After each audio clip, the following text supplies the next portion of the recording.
Tell me something. Have you ever wondered how cars so strange, so ugly, so absurdly unique could ever exist, that today they seem like they came straight out of a science fiction movie? Today we're traveling to a decade where automotive design wasn't afraid of excess, eccentricity, or breaking every rule in the book. Get ready, because we're about to uncover the rarest classic cars, the forgotten ones, the controversial ones, those vehicles that marked the 1950s not for their beauty, but for their bizarre nature. What were the designers thinking? Why did they dare to create these impossible machines? And how did they end up becoming icons for all the wrong reasons? This isn't just a list. It's a journey into the strangest side of automotive history, a collection of concept cars, failed sports cars, poorly executed luxury experiments, and designs that challenged good taste and lost. But before we show you these rare and forgotten gems, I want you to think about something. What was that car that marked your childhood, your youth, or that you always dreamed of having in your garage? Maybe it wasn't the prettiest or the fastest, but it had something that made it unforgettable. I invite you to share it here in the comments, because this channel isn't just a place to see classic cars. It's a community where we celebrate history, nostalgia, and the oddities that made the automotive world so unique. Subscribe right now and ring the bell, because here we don't just tell stories, we live them together. And if you're already part of this community, leave us a like so more people can join this journey through the strange, the ugly, and the wonderful side of classic cars. Because trust me, what's coming next, you won't believe. 1957 Ford Fairlane 500 Skyliner. Get ready, because the car you're about to see is the perfect definition of those crazy ideas that could only come out of the 1950s. Let me introduce you to the 1957 Ford Fairlane 500 Skyliner, a car that tried to be elegant and innovative, but ended up being such a bizarre mechanical creature that it's impossible to ignore. Let's be honest. From the outside, this car is a curious mix of heavy lines, a disproportionate rear end, and a front that looks like it's frowning. But the truly strange part isn't in its design. It's hidden beneath its metal skin, because the Skyliner was the first mass-produced car with a fully automatic electric retractable hardtop. Sounds futuristic? Yes. Did it work well? Now it depends who you ask. Imagine driving a car that needs 10 electric motors, 4 lift jacks, 7 limit switches, 4 locks, and over 180 meters of wiring just to fold the roof. A process more complicated than assembling a Swiss watch, and just as prone to failure. Many owners ended up soaked in storms thanks to a single misbehaving switch. Under the hood, it wasn't bad at all. A 5.1-liter V8, 245 horsepower, capable of reaching about 160 kilometers per hour. But all that muscle had to haul serious weight because the roof mechanism made the Skyliner heavy and clumsy in corners. Ford produced just over 20,000 units in 1957, and although it was a popular curiosity at first, people soon realized that owning such a complicated car wasn't as fun as it seemed. Today, if you find one in perfect working condition, it's worth over $70,000. But you'll have to cross your fingers every time you press that roof button. 1953 Buick Skylark. Some call it a design gem, but let's be honest, it's a car so loaded with ornaments and strange decisions that it looks more like a chrome cartoon than an elegant automobile. Take a good look at it. That massive front end, drenched in shiny chrome, those oversized rear fins, and those absurdly large white wall tires. It's like the designers had an internal competition of who can add more stuff before it explodes. And the funny thing is, at the time, it was a luxury car, exclusive, created to celebrate Buick's 50th anniversary. But today, you can't help but ask, isn't it too much? The Skylark wasn't just strange on the outside. Inside, it had such ornate details it looked like a living room on wheels. Leather everywhere, metallic trim buttons and more buttons. There wasn't a single clean line or minimalist touch. It was pure excess. Under the hood, it carried a 5.3-liter V8 engine capable of producing 188 horsepower. Its top speed hovered around 160 kilometers per hour, which wasn't bad, but it wasn't a sports car either. It was more of a land yacht, floating over the roads with its soft suspension and spongy steering. Did you know only 1,690 units of this model were produced? It was a limited edition, extremely expensive for its time. $5,000 in 1953, which was more than a Cadillac or a Lincoln Continental. And despite that price, not everyone appreciated it. Many buyers looked at it with suspicion, as if to say, why does this car look like it's dressed up as something I can't quite figure out? Today, a Skylark in perfect condition can reach up to $150,000 at auction because, although rare, it's an icon of its era and a prime example of how 1950s American design pushed exaggeration to the extreme. But here's something I love about this car. It represents boldness without fear of ridicule. It's like that friend who dresses flamboyantly and doesn't care what anyone thinks. The Skylark was that car. Proud, shiny, over the top, and very hard to ignore. 1958 Edsel Corsair. Get ready, because this is the car that defined the concept of glamorous failure in the American automotive industry. Let me introduce you to the Edsel Corsair, probably one of the most infamous, misunderstood, and, yes, ugliest cars of all time. But make no mistake, its story is just as fascinating as its design is. Peculiar. First, take a good look at it. That horseshoe-shaped front grille, like an open mouth ready to swallow the highway. Those unbalanced proportions. And those lines that can't decide whether they want to be elegant or sporty. The Corsair is like the Frankenstein of 1950s car design. Parts taken from here and there, stitched together, hoping it would work. But something went wrong.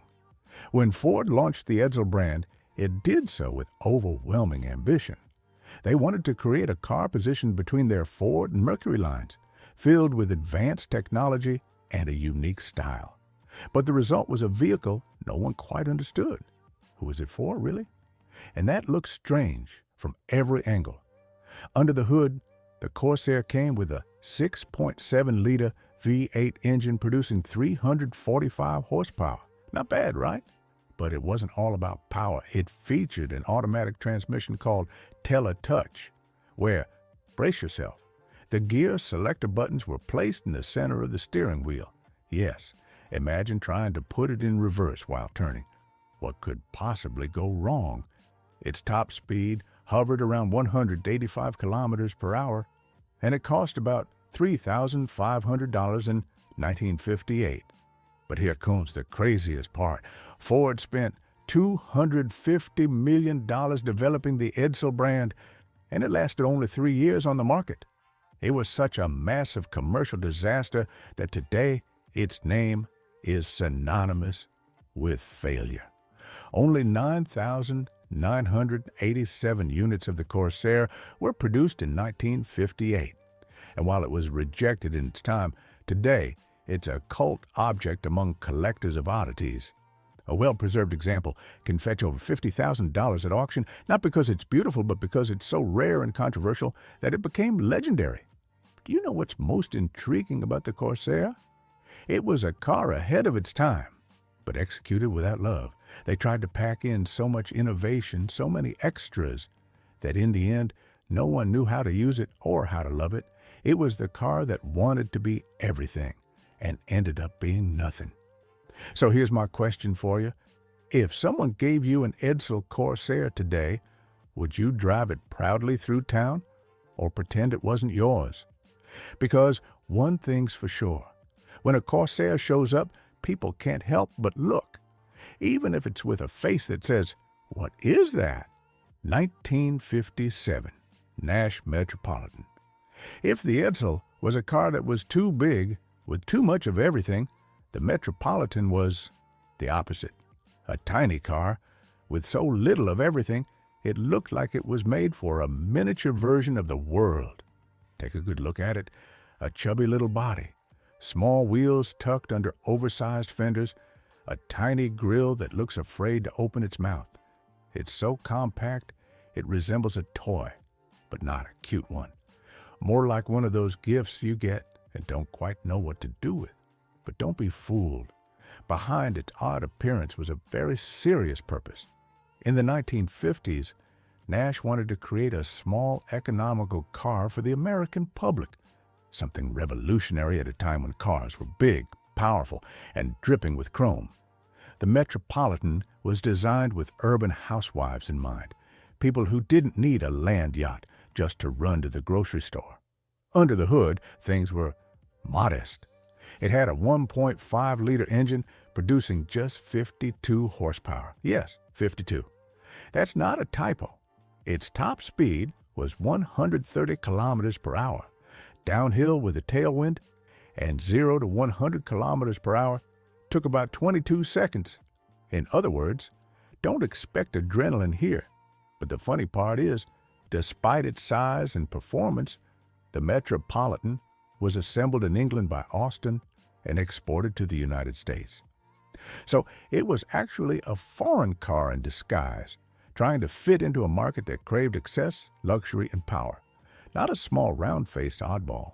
Between 1954 and 1962, approximately 95,000 units were produced, not bad at all for such a peculiar car. And today, a restored Metropolitan can sell for $20,000 to $30,000. Not because it's valuable in terms of performance, but because it's a curiosity, a conversation piece, a reminder of an experiment that never fully fit in. But here comes the best part. Many of today's owners fall in love with its weirdness.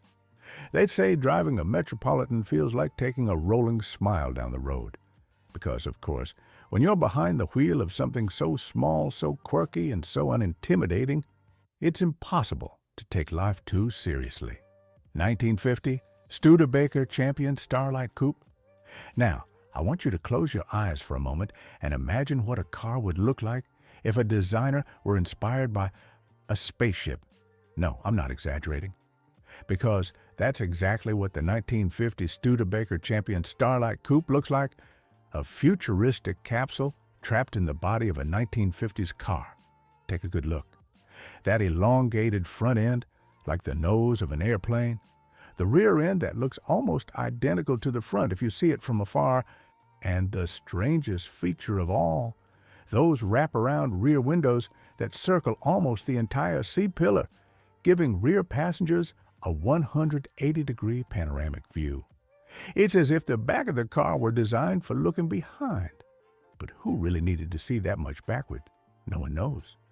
When it hit the market, the press called it the car that looks like it's coming, or going. Because honestly, if you saw it approaching in your rearview mirror, you couldn't be sure whether it was headed toward you or driving away. A visual confusion that could only happen in the 1950s, an era when brands played with futurism, aerodynamics, and experimentation, even if it didn't always work out. Under that strange body, the Champion carried a 2.8-liter inline-six engine producing 85 horsepower.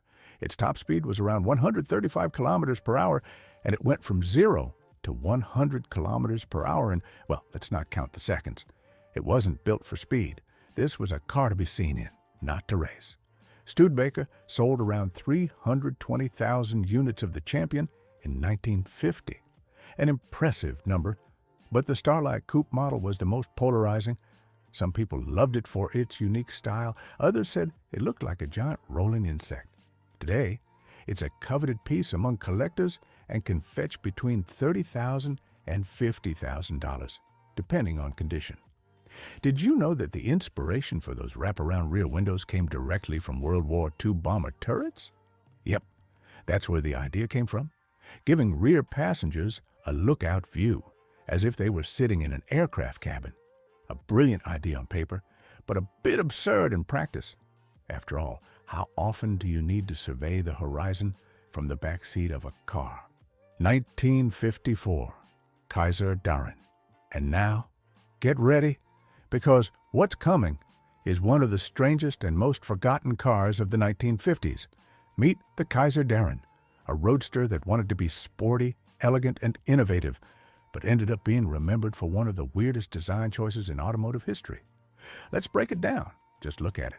That huge fish-mouth grille, those shy little headlights, the long hood that seems to drag along the ground, and a rear end so plain it feels like they ran out of budget halfway through the design. Some say that Darrin was elegant for its time. But let's be honest, today it looks like a car that doesn't know whether it's beautiful or a visual joke. But its real magic touch was in the doors, because the Kaiser Darrin was the first production car with sliding doors that slid into the front fenders. Yes, instead of swinging out, they disappeared sideways into the bodywork. Sounds clever, right? But in practice, it was slow, awkward, and prone to getting stuck. Imagine being trapped inside the car because the door won't fully vanish. Not exactly the kind of magic you want when leaving a date. Under the hood, it wasn't exactly a fierce sports car. It had a 2.6-liter Willys F-head engine with 90 horsepower, capable of reaching a top speed of 150 kilometers per hour. In its defense, it was lightweight thanks to its fiberglass body, similar to the Corvette. But that lightness didn't make up for its mechanical limitations. It wasn't fast, it wasn't powerful, and it definitely wasn't reliable. Only 435 units were built before Kaiser ended production, making the Darrin one of the rarest and least known roadsters of the 1950s. Today, its rarity has turned it into a collector's item, and it can fetch prices of $100,000 or more at auction. Ironic, isn't it? A car that was ignored in its time, now worth a fortune simply for being strange. Fun fact, Howard Dutch Darrin, the designer, was so in love with his creation that after Kaiser canceled the project, he bought the unsold chassis and finished them himself in his own workshop. If that's not a passion for the weird, I don't know what is. But beyond its romantic backstory, the Kaiser Darrin remains a lesson in extravagant design that failed to win over either critics or buyers. Its grille is meme-worthy, its doors are a clumsy anecdote, and its performance, let's not even go there. So, dear viewer, if someone offered you one of these, would you take it just for its weirdness? Or would you rather have a car that at least lets you get in and out without praying for the doors to cooperate? Because one thing's for sure, the Kaiser Darrin is so strange, it doesn't even seem to believe it exists. But don't go just yet. The 1950s still have more strange surprises waiting around the corner. 1958, Ford Thunderbird. We've reached a point in our list where things get controversial, because the car you're about to see was at the same time a commercial success and an aesthetic disaster for many purists. Introducing the 1958 Ford Thunderbird, the car that abandoned the sporty elegance of the original model to become, well, something much stranger. Take a good look at it. That wide and low body, the heavy lines, the dual headlights that look like tired eyes, and that square rear end with taillights that seem straight out of a futuristic cartoon. The second-generation Thunderbird lost the lightness and glamour of the '55 model, and instead embraced a muscular, bulky, almost brutal design. Ford made a risky decision to turn the Thunderbird into a larger, more luxurious four-seater coupe to compete in the personal luxury car segment. And the market responded. Nearly 38,000 units were sold in 1958, more than double the previous year. But to many fans of the original model, it was a betrayal. The car had become heavy, clumsy, and yes, a bit ugly. Under that huge flat hood was a 5.8-liter V8 engine, 352 cubic inches, producing 300 horsepower. It was powerful, no doubt. Its top speed hovered around 185 kilometers per hour, and it could go from 0 to 100 kilometers per hour in about 11 seconds. But it wasn't a sports car. It was a luxury cruiser wrapped in a bulky suit. Here's a fun fact. The 1958 Thunderbird was the first car built in America with unibody construction, which gave it greater rigidity, but also made it harder and more expensive to repair in the event of an accident. And while the public loved its comfort and imposing presence, critics tore it apart for straying so far from the sporty elegance of the original T-Bird. Today, this Thunderbird is a cult classic precisely because of its oddity. You can find a restored one for $30,000 to $50,000 depending on condition, but even now it continues to divide opinions. Some see it as a misunderstood work of art, and others as the exact moment Ford lost its way with the Thunderbird. I always say this car is like that friend who hit the gym, gained muscle, but lost style. It's strong, it's imposing, but something in its proportions and design just doesn't quite fit. 1959 Ford Anglia 100AE. This is the kind of car that makes you stop, scratch your head, and ask, was this serious or a design joke? Because rarely has a car managed to look so simple and at the same time so strange. Take a good look.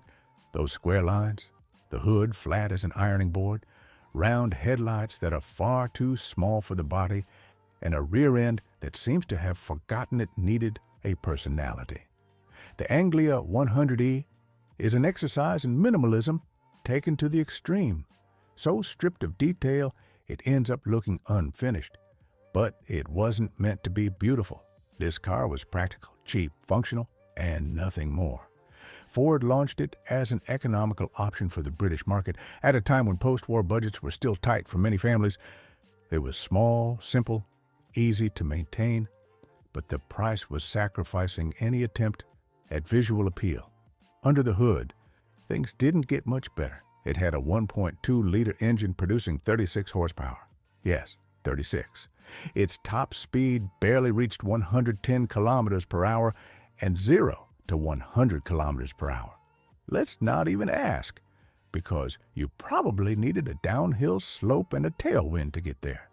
This was a car meant to take you from point A to point B. No rush, no thrills, and no style. More than 400,000 units were produced between 1953 and 1959, which sounds impressive, but remember, it was cheap, not desired. People bought it because there weren't many options, not because they loved it. And today, seeing a restored Anglia 100E is like seeing a time capsule from an era where aesthetics came dead last on the priority list. Fun fact, the Anglia 100E was one of the last British cars to use a 3-speed gearbox without synchromesh, which means you had to double clutch to avoid grinding the transmission. So not only was it ugly, it was tricky to drive by today's standards. Nowadays, you can find a well-preserved Anglia 100E for around $8,000 to $12,000, mainly among collectors who appreciate its rarity or who simply love weird cars. 1951 Kaiser Dragon. Get ready, because the car you're about to see is the exact definition of what happens when someone tries to be elegant and ends up ridiculously over the top. Meet the 1951 Kaiser Dragon, the car that tried to compete with the big names in luxury, but ended up looking like a rolling tapestry on wheels. First, take a good look at it. That massive body, those uninspired straight lines, and the one detail that makes it truly unique, its exterior upholstery in Dragon vinyl, a material designed to mimic the texture of dragon skin. Yes, you read that right. A car covered in textured vinyl meant to look like dragon scales, because nothing screams luxury like fake dragon skin. The Kaiser Dragon wanted to stand out at all costs. While Cadillac and Lincoln doubled down on chrome and refined lines, Kaiser decided their luxury car needed an exotic name and an even more exotic look. The result was strange, very strange. Under the hood, things were more modest. It had a 3.6-liter inline-six engine producing 115 horsepower. Its top speed hovered around 140 kilometers per hour, and its 0 to 100 kilometers per hour acceleration was far from thrilling. But inside, the Dragon was packed with luxury. It featured custom carpets, a leather-wrapped steering wheel, faux gold accents, electric lighters, a premium clock, AM radio, and even a factory-installed hidden umbrella. It was a car built to impress, though the exterior didn't exactly help.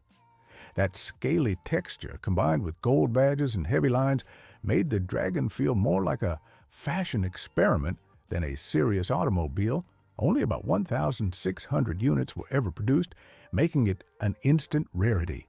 And today, a restored Kaiser Dragon can fetch between $40,000 and $60,000. Not for its performance, but because it's so rare, it became a collector's item. Fun fact, the Dragon was marketed as America's most exclusive car. But the truth is, many buyers steered clear because, well, it looked like a giant rolling sofa. Those plush seats and that vinyl exterior made many people see it as a car for eccentric, rich old folks. But over time, the Kaiser Dragon earned a special place among lovers of the bizarre. Because in the end, there's beauty in daring to be different, even if the result is more ugly than elegant.